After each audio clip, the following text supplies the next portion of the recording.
ہے، ہمیں قرآن کیا کہتا ہے۔ صرف ماں باپ کے بارے میں ذرا سنو، میں نے جو قرآن مجید فرقان حمید کی آیت آپ کے سامنے تلاوت کی ہے، اللہ پاک نے فرمایا محبوب جب یہ پیسے والے لوگ، مالدار لوگ آپ سے آ کے سوال کریں، یسألونک ماذا ینفقون، یہ پیسہ کہاں پہ خرچ کریں، کس جگہ کے اوپر یہ دولت خرچ کریں جس سے خدا اور مصطفیٰ راضی ہو جائیں، سنو اللہ کا قرآن کیا کہتا ہے، فرمایا یسألونک ماذا ینفقون، محبوب جب یہ آپ سے آ کے سوال کریں کہ یہ پیسہ اور دولت کہاں پہ خرچ کریں، کل ما انفقتم، میرے محبوب آپ اپنی زبان پاک سے اعلان فرما دیں، خدا تمہاری اس دولت سے پیار کرے گا، خدا تمہارے اس پیسے سے محبت کرے گا، خدا تمہارے اس پیسے کو درجہ قبولیت عطا فرمائے گا۔ کس پیسے کو درجہ قبولیت عطا فرمائے گا؟ فرمایا ما انفقتم من خیر فللوالدین، جو پیسہ تم اپنے بوڑھے باپ اور بوڑھی ماں کے اوپر خرچ کرو گے، اور تمہیں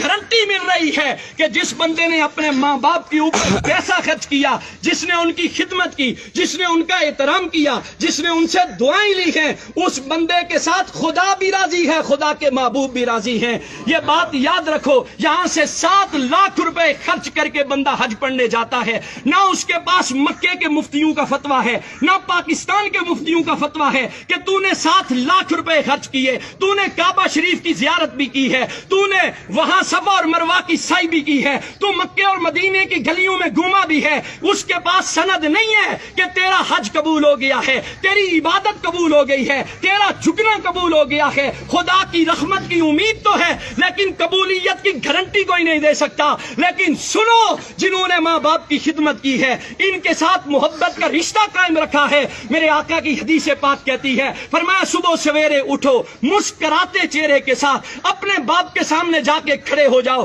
اپنی ماں کے سامنے جا کے کھڑے ہو جاؤ، ہنستے مسکراتے چہرے کے ساتھ۔ ان کی خدمت تو بات کا درجہ ہے، ان کو پیسے دینا تو بات کا درجہ ہے، صرف اپنے ماں باپ کی مسکراتے چہرے کے ساتھ ان کی زیارت کر لو۔ حضور علیہ الصلوۃ والسلام نے فرمایا گارنٹی ہے اسے کہ میرا رب اسے مقبول حج کا ثواب عطا فرمائے گا۔ ہم یہاں سے حاجی صاحب بننے کے لیے مکے کی گلیوں میں تو جاتے ہیں، مدینے کی گلیوں میں تو جاتے ہیں، پیسے تو خرچ کرتے ہیں، کبھی سوچا تمہارا بوڑھا باپ گھر میں بیٹھا ہوا ہے، کبھی سوچا تمہاری ماں وہ محبت کی نظروں سے تمہیں دیکھ رہی ہے، شاید میرے بیٹے کو زندگی کا گزرا ہوا کوئی لمحہ یاد آ جائے، شاید اسے زندگی کی کوئی بیتی ہوئی یادیں ستائیں کہ میرے باپ نے میرے لیے اتنا کچھ کیا تھا، میری ماں نے لوگوں کے دروازوں کے اوپر جا کر کپڑے دھو کر برتن مانج کے لوگوں کے گھروں میں جھاڑو لگا کر، آپ اور میں روز دیکھتے ہیں بوڑھے ضعیف العمر لوگوں کو کہ روڈ کے اوپر سوٹی اٹھا کر لوگوں سے مانگ رہا ہے۔ کبھی اس بابے سے ایک دفعہ پوچھ کے دیکھو، بابا یہ تو کس کے لیے مانگ رہا ہے؟ تو لوگوں کے دروازوں کے اوپر جاتا ہے، تو کس لیے جاتا ہے؟ کیا تجھے اپنی ضرورت ہے؟ وہ باپ کہتا ہے نہ مجھے میری ضرورت نہیں ہے، میں زندگی گزار سکتا ہوں، لیکن میرے گھر میں ننھے بچے ہیں جو شام کو میرا راستہ تکتے رہتے ہیں، ہمارا باپ گھر میں سودا لے کے آئے گا، ہمارے لیے اناج لے کے آئے گا، وہ سارا دن دھوپ کے اندر رہ کر محنت کر کے تمہارے لیے لا کے وہ خرید کر کے لاتا ہے، کبھی تمہارے دل کے اندر حیا پیدا نہیں ہوئی؟ آج تمہارا باپ تمہارے سامنے کھڑا ہے اور ہماری یہ نوجوان نسل اپنے باپ سے کہتی ہے او جی تساں ڈن بھائی ہوئی جی انہاں دا دماغیا کملا کرنا، سڑکیں چنی تے سڑے نوجوان اپنے پیو نے بارے چ گلاں نے، پاپا تس ناراض نہ ہویا، سڑے ابے اور نے دماغیا کملا کرنا، محلے والی گچھیا نے سڑے اما نے دماغیا کملا کرنا۔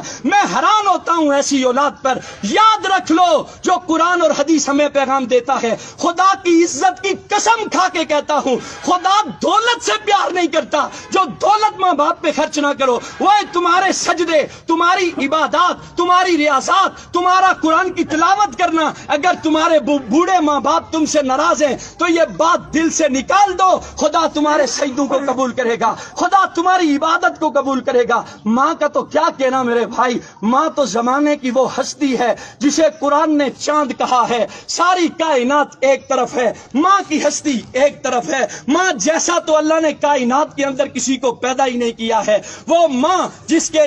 کے بارے میں ایک شاعر بول کے کہتا ہے، ایک مدت سے میری ماں نہیں سوئی تابش، میں نے فقط ایک بار کہا تھا کہ مجھے ڈر لگتا ہے۔ تابش کہتا ہے میں نے زندگی میں ایک مرتبہ کہا اماں مجھے ڈر لگتا ہے، اس کے بعد میری ماں نے سونا ہی چھوڑ دیا۔ ایک اور شاعر بول کے کہتا ہے، وہ کہتا ہے وہ اس ڈر سے دوپہر کے وقت بچوں کو سلا دیتی ہے، شاید کھلونے بیچنے والا پلٹ کے واپس نہ آ جائے۔ ایک اور شاعر بول کے کہتا ہے، وہ کہتا ہے جس گھر میں روٹیاں 4 ہوں بندے 5 ہوں، اس گھر سے ایک ہی ہستی کی صدا بلند ہوتی ہے، مجھے بھوک نہیں ہے، وہ کوئی اور نہیں ہوتا، رب کعبہ کی قسم وہ ماں ہوتی ہے۔ ایک اور شاعر بول کے کہتا ہے، وہ کہتا ہے اس زمانے